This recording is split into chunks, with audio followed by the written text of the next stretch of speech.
Hello friends, welcome to Edutap. आप सभी का बहुत बहुत स्वागत है। तो here today we are discussing about quant strategy for SEBI grade 2020, जहां हम लोग डिस्कस करने वाले हैं कि हमारी राइट अप्रोच क्या होनी चाहिए और किस तरीके से हम लोग क्वांट वाले सेक्शन को आसानी से क्वालिफाई कर सकते हैं। ठीक है, तो चलिए फिर स्टार्ट करते हैं। तो किसी भी पार्ट से आगे बढ़ने से पहले पहले हमें उसके बारे में जान लेना चाहिए। तो सबसे पहले हम लोग फेज 1 2018 के पैटर्न के बारे में जान लेते हैं, जहां से फेज 1 2018 में बच्चे आपसे क्वांट के 40 क्वेश्चन पूछे गए थे। क्योंकि आज का जो हमारा फोकस रहेगा वो क्वांट वाले पोर्शन पे रहेगा, तो बाकी चीज़ों की तरफ ध्यान ना देते हम लोग सिर्फ क्वांट की बात करेंगे। तो टोटल आपसे 200 क्वेश्चन पूछे गए थे। रीजनिंग से 40, इंग्लिश से 40, सिक्योरिटी मार्केटिंग से 40 और एफ से 40 और क्वांट से भी 40। ये आपकी कट ऑफ है ओवरऑल, और सेक्शनल कट ऑफ इस तरीके से थी। तो अब हम बात करते हैं कि क्या इसी टाइप का पैटर्न इस बार फिर से रहने वाला है। तो सेबी ग्रेडेड 2020 में थोड़ा चेंज किया गया है, तो आज का पैटर्न क्या है वो भी डिस्कस कर लेते हैं। तो जो हमारा सेबी ग्रेडेड 2020 का एक्सपेक्टेड पैटर्न रहेगा वो बच्चे क्या हो सकता है कि या तो आपसे सभी सेक्शन क्वांट, रीजनिंग, इंग्लिश और जीए से 25 क्वेश्चन पूछे जा सकते हैं, या फिर क्वांट, रीजनिंग और इंग्लिश से 20 और जीए से 40 क्वेश्चन आपसे पूछे जा सकते हैं। फेज 1 पेपर 1 की हम लोग बात कर रहे हैं, जहां से टोटल मार्क्स आपके 100 होंगे और टोटल टाइम आपके पास 60 मिनट होगा। ठीक है, तो चलिए फिर आगे बढ़ते हैं और देखते हैं कि पिछले पेपर में किस तरीके के क्वेश्चन पूछे गए थे और उसी के आधार पर कौन से ऐसे इंपॉर्टेंट टॉपिक है जिन पे हमें फोकस करना चाहिए और हमारी स्ट्रेटेजी क्या रहेगी। तो बच्चे सबसे पहले देखो 2018, अगर मैं सिर्फ क्वांट के पोर्शन की यहाँ पे बात करूंगा तो आपसे डाटा इंटरप्रिटेशन से 20 क्वेश्चन पूछे गए, सिंप्लीफिकेशन से 5, नंबर सीरीज से 5, प्रोबेबिलिटी से 5, एजिज से आपका प्रोबेबिलिटी से 1, एजिज से 1, परसेंटेज से 1 क्वेश्चन, टाइम एंड डिस्टेंस से आपका 1 क्वेश्चन था, टाइम एंड वर्क से 1 question, profit and loss, compound interest, partnership, ratio, simple interest, इन सभी टॉपिक से एक एक क्वेश्चन पूछा गया। तो जो मेजर एरिया था आपका वो डाटा इंटरेशन, सिंप्लीफिकेशन और नंबर सीरीज से कवर किया गया, जहां आपके 30 क्वेश्चन थे आउट ऑफ 40। तो that is 75% of the total question which are asked in quant section. ठीक है, तो अब इसी के बेस पे हमें कौन कौन सी चीजें हैं जहां पे फोकस करना चाहिए, इसी को आधार बनाएंगे। हालांकि इस बार जो क्वेश्चन है वो आपके 20 या 25 रहने वाले हैं, बट जो परसेंटेज अगर हम लोग बात करें, जिस तरीके से यहाँ क्वेश्चंस को डिवाइड किया गया है, हो सकता है कि पैटर्न कुछ कुछ वैसा ही रहने वाला हो। तो इसी के आधार पे जिससे हम आसानी से क्वालिफाई कर जाएं, ठीक है, तो कितने क्वेश्चन किस टॉपिक से आएंगे और कैसे हमें फोकस करना है, चलिए देखते हैं। तो सबसे पहले मैं अगर 2018 वाले पेपर की बात करूं बच्चे, तो वहां पे आपसे जो क्वेश्चन पूछे गए थे, जैसे जो एग्जैक्ट क्वेश्चन हमने उठाए हैं एज इट इज, जैसे टेबल वाला जो ग्राफ आपसे पूछा गया था, और ये इतना इजी है कि जैसे आपको नॉर्मली ये डाटा गिवन था, सिर्फ इसी डाटा पे बेस पे आपको आंसर बताने थे। तो यहाँ से क्या डाटा यूज हो सकता है, सम, एडिशन, परसेंटेज, ये सारी चीजें पूछी गई थी क्वेश्चन के माध्यम से। और एक आपसे बार ग्राफ पूछा गया था, और बार ग्राफ में भी इतना सा डाटा आपको गिवन था। ठीक है, और दूसरा आपका एक पाई चार्ट और मिक्स ग्राफ पूछा गया था, जो थोड़ा सा कठिन तो नहीं था, बस मॉडरेट लेवल हम लोग बोल सकते हैं। और एक वेन डायग्राम पे बेस्ड क्वेश्चन था, ये थोड़ा अच्छा क्वेश्चन था। तो यानी कि टोटल ये 4 पार्ट थे डीआई से आपके, जिससे 20 क्वेश्चन आपके पूछे गए थे। ठीक है, तो यानी कि आपको कहाँ फोकस करना चाहिए डाटा इंटरप्रिटेशन की अगर मैं बात करूं, तो डाटा इंटरप्रिटेशन में आपको bar graph, line graph, pie chart और मिक्स ग्राफ, ये 4 एरिया आपको कवर करने हैं, जिससे आप क्वांट में एक अच्छा स्कोर कर सकते हैं। ठीक है, चलो तो और आगे बढ़े। तो सिंप्लीफिकेशन के 5 क्वेश्चन आपके एग्जाम में पूछे गए थे, लास्ट जो आपका एग्जाम हुआ था, जिसमें जैसे ये स्क्वायर पे बेस्ड एक सिंपली क्वेश्चन था, डिवाइड, स्क्वायर रूट का यूज हो रहा है, मल्टीप्लिकेशन का यूज हो रहा है, डिवाइड, यानी बहुत अप्रोक्सीमेशन भी थी इनमें, थोड़ी बहुत एग्जैक्ट आंसर भी नहीं थे। ठीक है, तो सिंपल बेसिक कैलकुलेशन के आधार पे ये 5 क्वेश्चंस आपसे पूछे गए हैं, और नंबर सीरीज आपसे आसानी पूछी गई है। ठीक है, तो 5 क्वेश्चन आपके नंबर सीरीज के थे। देखो अब कितनी आसान नंबर सीरीज है कि इसमें आपने कितना ऐड कर लिया, 6, यानी इन दोनों नंबर का सम देखोगे आप तो ये आ गया, इन दोनों को ऐड करोगे, ये इन दोनों को ऐड करोगे 90 बन गया, इन दोनों को ऐड करोगे तो यहाँ कितना आ जाएगा 148, और इन दोनों को ऐड करोगे तो यानी कि अगर आपको सिर्फ जोड़ना घटाना भी आता था सिंपली, तब भी आप इन क्वेश्चंस को बहुत आसानी से सोल्व कर सकते थे। तो 10 क्वेश्चन आपके सिंप्लीफिकेशन और नंबर सीरीज से पूछे गए थे। तो कौन सा एरिया है जो आपको कैलकुलेशन, यानी कि आप सीरीज और कैलकुलेशन के क्वेश्चन को आसानी से बना सकते हैं, तो आपको जो फोकस करना है कैलकुलेशन में, वो आपको टेबल, आई थिंक 1 to 30 आपकी टेबल अच्छी होनी चाहिए। मल्टीप्लीकेशन आपको 2 डिजिट की 2 डिजिट से या 3 डिजिट की 3 डिजिट से, इतनी सी मल्टीप्लीकेशन आपको आनी चाहिए। ठीक है। और स्क्वायर आपको 1 to 25 अगर आपको स्क्वायर ध्यान होंगे तो भी आप बड़े आराम से कैलकुलेशन को आसान बना सकते हैं। क्यूब आप ध्यान रख सकते हैं 1 to 15 तक के आपको क्यूब अगर पता है। एडिशन सब्ट्रैक्शन थोड़ा सा ओरली ऐड और सब्ट्रैक्ट करने की कोशिश करिए, समय भी कम लगेगा। फ्रैक्शंस की अगर मैं बात करूं तो परसेंटेज वाले फ्रैक्शंस की यहाँ पे बात हो रही है, जैसे 1 इज इक्वल टू 100% है तो कुछ डाटा है आपको डायरेक्टली पता होना चाहिए।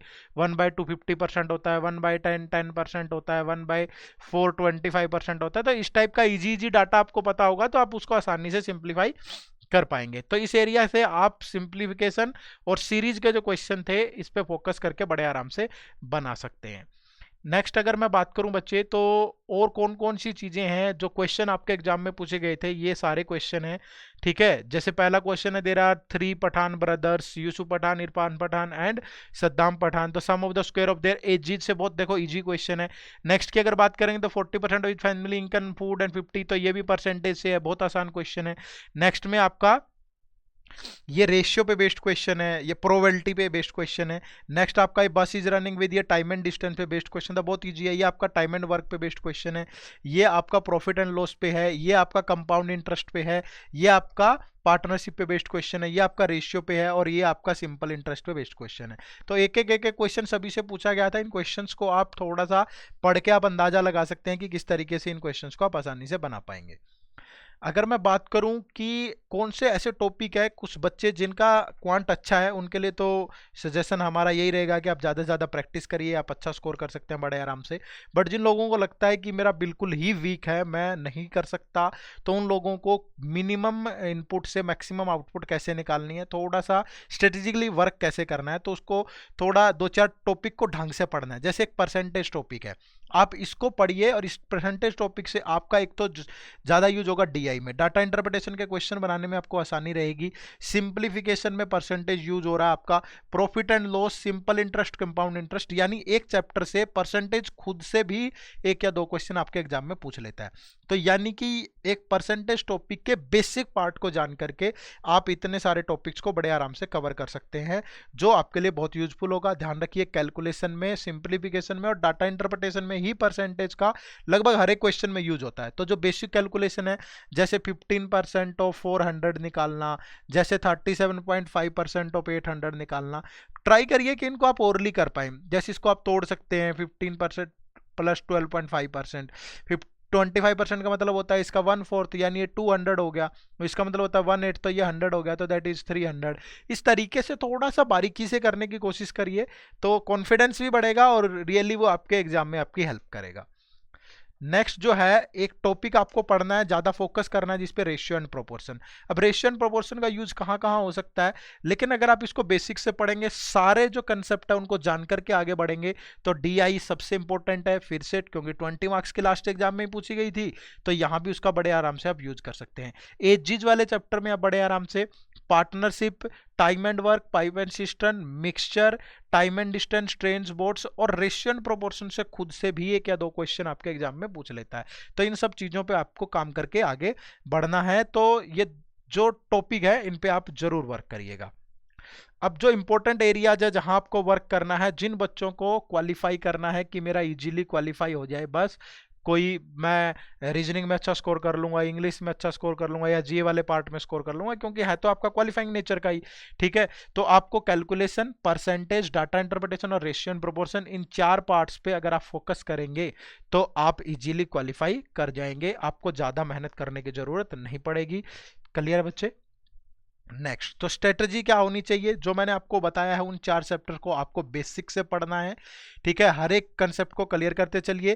तो आपके पास कम कम वो है चैप्टर्स हैं, लेकिन अब ये भी नहीं है कि अगर इन 4 चैप्टर से आपके एग्जाम में क्वेश्चन ही नहीं पूछे गए। ये चारों चैप्टर ऐसे हैं जो हर एक चैप्टर में यूज होते हैं, यानी हर जगह इन सब का यूज होगा, तो उन्हीं कंसेप्ट को आप वहां भी यूज कर पाएंगे। ठीक है, और स्ट्रेटजी क्या है बच्चे, स्ट्रेटजी यही है कि प्रैक्टिस मोर एंड मोर। जितना आप प्रैक्टिस करेंगे उतना आपका जो है क्वांट बढ़िया होता चलेगा। But practice is not the substitute of learning. उसके लिए पहले आपको सीखना पड़ेगा। ठीक है, बेसिक कंसेप्ट को क्लियर करना पड़ेगा और उसके बाद ज़्यादा से ज़्यादा प्रैक्टिस करिए, मॉक दीजिए। ठीक है, और ये आपकी जो तैयारी है उसको गति देने वाला है। तो ये ही मुझे आपको आज बताना था। तो यही इसकी स्ट्रेटजी है, बेसिक से पढ़ना है, प्रैक्टिस करना है, फिर उसके बाद मॉक पे जाना है। ठीक है, थोड़ा सा मेहनत करनी है आपको, बिल्कुल जीरो है तब भी आपको छोटी छोटी चीजें जैसे मैंने बताई, टेबल, स्क्वायर, मल्टीप्लिकेशन, और आपको डेली जैसे सीरीज के क्वेश्चन सोल्व करने हैं आपको। ठीक है, सिंप्लीफिकेशन के क्वेश्चन सोल्व करने हैं आपको, और ज़्यादा से ज़्यादा आपको डीआई बनाना है। ठीक है, और परसेंटेज और रेशियो पे आपको फोकस करना है, जिन बच्चों को लगता है कि उनको सिर्फ क्वालिफाई करना है बड़े आराम से। ठीक है, तो ये ही एरिया है, यही स्ट्रेटजी है हमारी, जहां आप थोड़ा काम करके आराम से एग्जाम को क्वालिफाई कर पाएंगे। तो उम्मीद है कि आप सबको ये अच्छा लगा होगा, और मैंने आपको प्रीवियस ईयर क्वेश्चंस के साथ बताया है, एक प्रूफ भी दिया है कि इस पार्ट से इतने क्वेश्चन पूछे गए, और इन चीज़ों को कवर करने के लिए पेपर में आसानी से क्वांट से क्वालिफाई करने के लिए आप कैसे आसानी से बना सकते हैं। ठीक है, तो चलिए फिर बच्चे, थैंक यू वेरी मच, आप सभी का बहुत बहुत शुक्रिया। और अगर आप हमारे चैनल पर नए हैं तो एडोटैप को सब्सक्राइब कर लें, और आप हमारे इस दिए गए नंबर पर कॉल करके कोई भी जानकारी आपको चाहिए, कोई भी इंफॉर्मेशन चाहिए, उसके लिए आप हमें hello@edotap.co.in पे मेल भी कर सकते हैं, या इस नंबर पे कॉल कर सकते हैं। तो फिर मिलेंगे नेक्स्ट सेशन में इसी एक नए सेशन के साथ। चलिए, थैंक यू वेरी मच।